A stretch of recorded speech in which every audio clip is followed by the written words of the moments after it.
Nahuman na ang dugay na nga giulat nga proyekto kang road concreting sa Purok Madasigon, Barangay Sikaya, Bukana.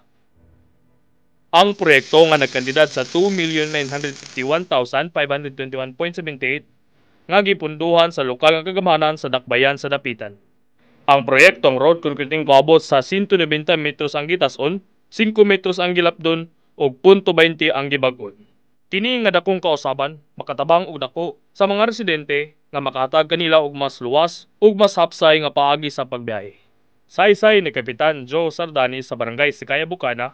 Kami, dako kayo namang pasalamat ni Mayor Bullet Halusos sa iya ang concreting project nga gihatag diri niya sa Sikaya, Bukana, diri sa Purok Madasigon, boundary to Sikaya Dipolog.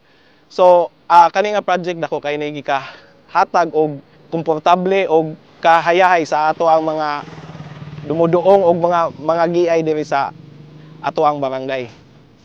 Gipadayag usab sa kanhi konsyal sa barangay nga si Antonio Zamoras ang iyang pasalamat kang Mayor Seth Frederick Bolipia Lusos sa ilang administrasyon sa dedikasyon sa pagtuman sa hangyo sa barangay.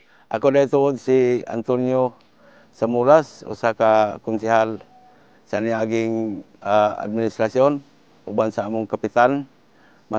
Mapasalamaton kayo mi nga gihatagan mi ni Mayor Bullet Halusos sa kantidad nga himugso ning projeka nga sa una perting lapuka kaini daghan kaayong libaong. Mapasalamaton ko kayo ni Mayor Bullet nga iya yung gigahinan og budget ning maong kalsada ug manghinaot ko ni Mayor sa sunod puhon nga masumpayan po nig laing budget aron maay lagi yung pag-agi sa among mga katawhan diri sa Sikaya, Bukana. Ang pagkahuman ni ining proyekto usa ka pamatuod sa paningkamot sa lokal nga kagamhanan, mga opisyal sa barangay ug mga residente sa maong barangay. Kini usa ka hinungdan nga lakang padulong sa pagpauswag sa infrastruktura ug kinatibuk-ang kalidad sa kinabuhi sa Sikaya, Bukana.